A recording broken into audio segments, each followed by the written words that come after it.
ಇವತ್ತು ಬಂದು ಆ ತಾಯಿ ಆಶೀರ್ವಾದವನ್ನ ಪಡೆದಿದ್ದೇವೆ. ನಮ್ಮ ದೇಶ ಕಾಯುವ ಸೈನಿಕರಿಗೂ ಕೂಡ ನಾವು ಒಳ್ಳೇದಾಗ್ಲಿ.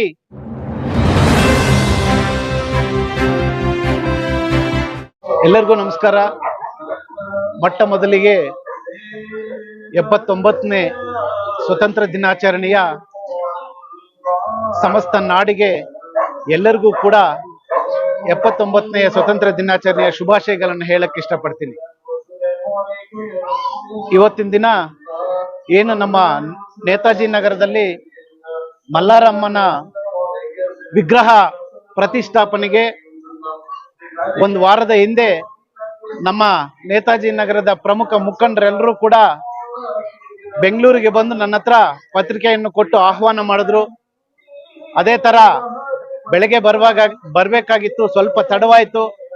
ನಾನು ನಮ್ಮ ಶ್ರೀನಿವಾಸ ರೆಡ್ಡಿ ಅನ್ನೋರ ಜೊತೆ ಸೇರಿ ಇವತ್ತು ಬಂದು ಆ ತಾಯಿ ಆಶೀರ್ವಾದವನ್ನ ಪಡೆದಿದ್ದೇವೆ.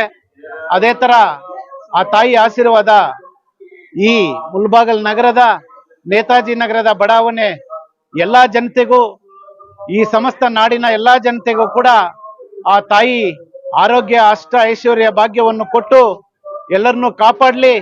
ಅದೇ ತರ ಜನರಿಗೆ, ರೈತರಿಗೆ ಒಳ್ಳೆ ತಕ್ಕ ಮಳೆ ಆಗ್ಲಿ, ಮಳೆಗೆ ತಕ್ಕಂತೆ ಬೆಳೆ ಆಗಿ ರೈತರ ಮುಖದಲ್ಲಿ ಹಾಸವನ್ನು ಖುಷಿಯ ಒಂದು ಭಾವನೆಯನ್ನು ಮೂಡಿಸಲಿ ಅಂತ ಕೋರುತ್ತಾ, ಸ್ವಾತಂತ್ರ್ಯ ದಿನಾಚರಣೆ ಇಂದು ಇರುವುದರಿಂದ ನಮ್ಮ ದೇಶ ಕಾಯುವ ಸೈನಿಕರಿಗೂ ಕೂಡ ನಾವು ಒಳ್ಳೇದಾಗ್ಲಿ, ಆ ದೇವರು ಒಳ್ಳೇದ್ ಮಾಡ್ಲಿ ಅಂತ ಕೋರುತ್ತಾ, ಏನು ನಮ್ಮ ನೇತಾಜಿ ನಗರದ ನಾಯಕರೆಲ್ಲರೂ ಕೂಡ ನಮ್ಮನ್ನ ಕರೆಸಿ ವಿಜೃಂಭಣೆಯಿಂದ ನಮ್ಮನ್ನ ಸನ್ಮಾನ ಮಾಡಿಸಿದ್ದಕ್ಕೆ ಎಲ್ಲರಿಗೂ ಕೂಡ ನಾನು ಧನ್ಯವಾದಗಳನ್ನು ಹೇಳುತ್ತಾ ನನ್ನ ಮಾತನ್ನು ಮುಗಿಸ್ತಾ ಇದ್ದೀನಿ.